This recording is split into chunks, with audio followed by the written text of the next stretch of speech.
man on fire, walking through your street with one guitar and two dancing feet, only one desire.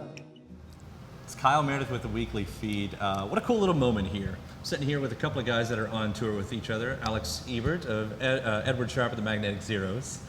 Alec Ounsworth of Clap Your Hands, Say Yeah. Possibly the most words you can fit on a tour poster, I might imagine. Now, the fun thing about kind of researching for this interview or whatever is trying to find the parallels between you guys, trying to find those connecting threads. Because in one sense, you're two extremely different types of bands, at least sonically, the way the songs come out. As it turns out, the one that jumps up the most is the one you're probably most sick of talking about. But you do have a similar way with the way the media treats you, the way the media has treated you both. To a sense, you get to a certain height, and then it's almost like they're waiting for you to fail. You know, when you went from I'm a Robot to Edward Sharpe, and it was a bit of a transformation to the public. I'm sure it was much more gradual to your everyday. And of course, you know, being one of the first blog bands and everything to kind of run out for that one. How was that, going through that, and were you able to tune it out at all through any of that process? I mean, as far as I'm concerned, I'll speak for both of us. No, but you know, as far as I'm concerned, we are at liberty to bounce around and do what we want. Music's music, and what people think is up to them. You know, I don't know. Like, as far as what the media thinks or what anybody thinks, that's on them. It has nothing to do with me. If they like it, good. If they don't, you know, it is what it is. Did it ever get overwhelming for either one of you guys? Just that kind of, I mean, because you know, I think everybody wants to be liked, especially when you're an artist. You know, to have any kind of that backlash, even on a small level. I mean, I just think that people are kidding themselves if they think, you know, in my case anyway, that they themselves don't change, and that the mark of a true human is an unchanging being. In fact, I think the mark of a true human is the opposite, and to not embrace that seems like a bit of a pathology on their part. And you know, I scream, I cry, I laugh, I whisper, I run, I walk, I skip, etc., ad nauseum. So, you know, what more can be said? That's life, and so why not express all these variations in my expression? It seems pretty obvious. But it just, you know, the way it comes back, I see it as unfair, especially when you're, you know, the lead singer or the front man or whatever you might call yourself in the band. Suddenly it starts to take away from the band.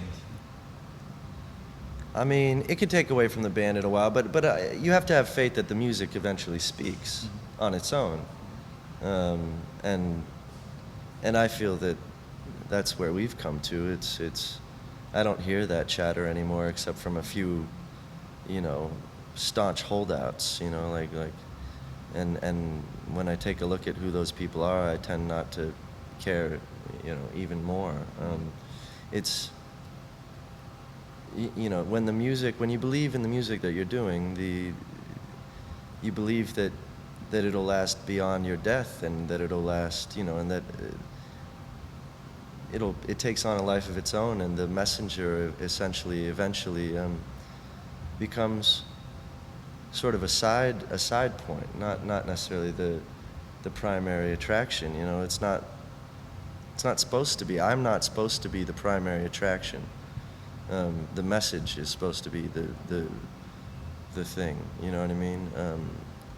And to just, you know, message that as clearly and openly as possible that's the best I can do. You know. So you put it all aside. I mean, it doesn't sound like it was too big of an issue for you guys, which is nice. And as you said, you believe in your music. You get down to the songwriting, and then the moment of conception has to start. The moment of conception has to arrive. At least as far as when that song is born. How do you get to that? I don't know. I mean, for me, when I'm at home, I work every day, and a lot of stuff gets tossed aside. I feel like you just keep working, and you're basically kind of fine-tuning your instincts so that everything you do, you'll hit this period, as far as I'm concerned, where everything you do is right, and you have a certain window. Everything you do works, but it all is a matter of building things up. You know, you practice and practice and practice, and then it clicks, and hopefully your instincts will bring you to where you want to be, you know, as a whole. Like, I try to complete as much as possible before I bring it to everybody else, and have a pretty good idea where I want to go with everything. And, you know, there's a lot of stuff that gets tossed off because not every day is a good day, so. I love how you say everything, you know, some things get tossed aside. I've heard those, you know, especially the writers and everything talking about how on you always have to be when you're a songwriter. And the people around you have to know that. So if you just kind of, you come up with the idea, do you shut everyone else out? No. I mean, you've got a kid around too. It seems like it would be even harder. Two kids. Yeah. Yeah, it is harder.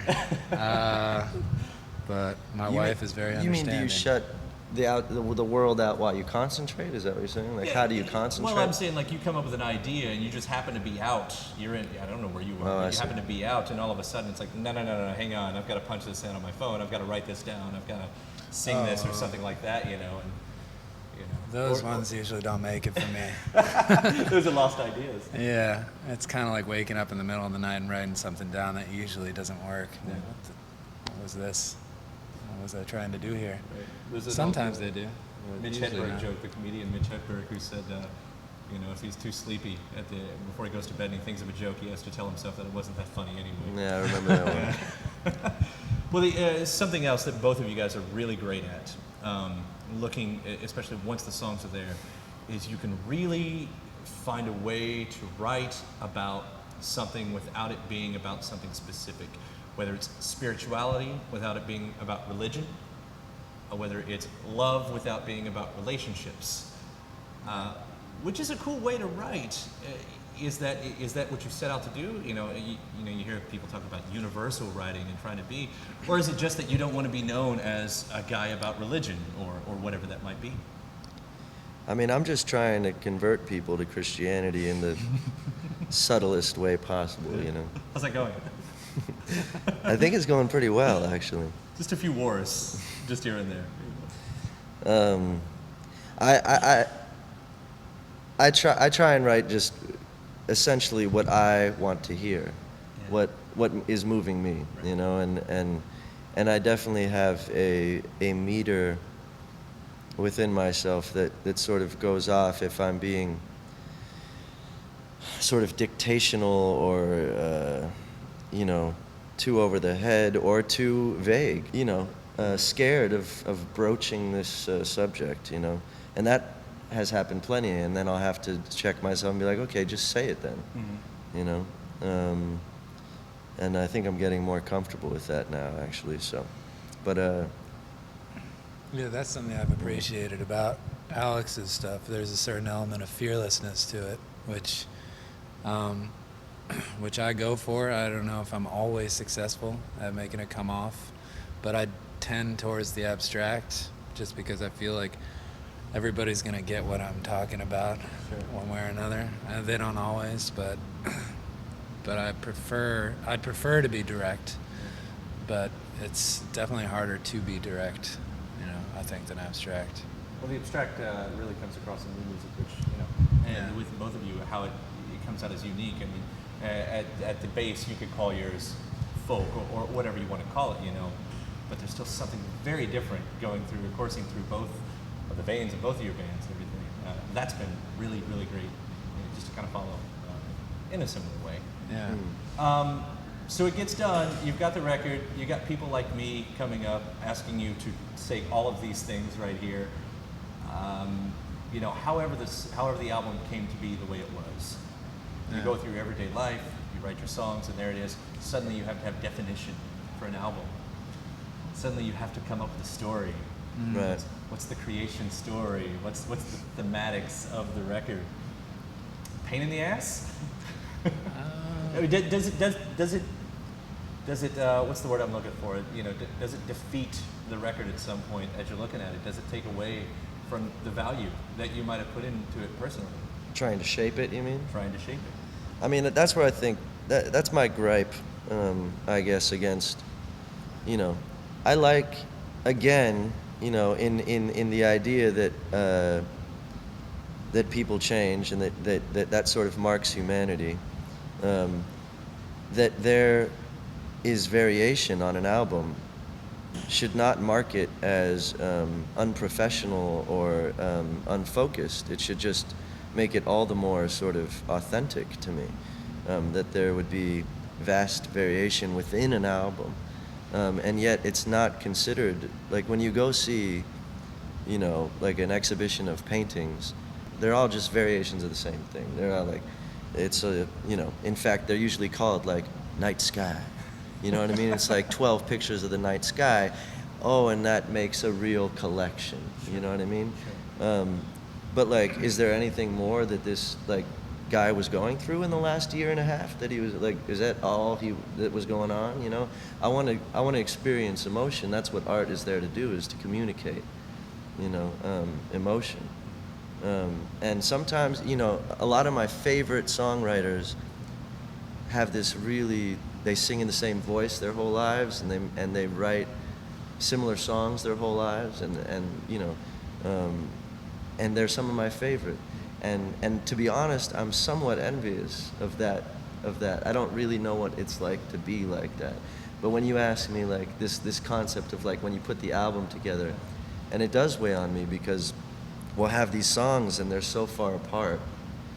And the only time really outside pressure has gotten to me making, for instance, this last album was like, all right, like, you know, thank God we recorded 37 songs, so I had the opportunity to actually put similar songs together, and then people have been asking, like, you know, so did you come up with a concept before this album? And I almost want to be like, yes, yes, we wanted to really express, like, you know, a sort of meditationalist, sort of like, you know, humbly defiant sort of like record.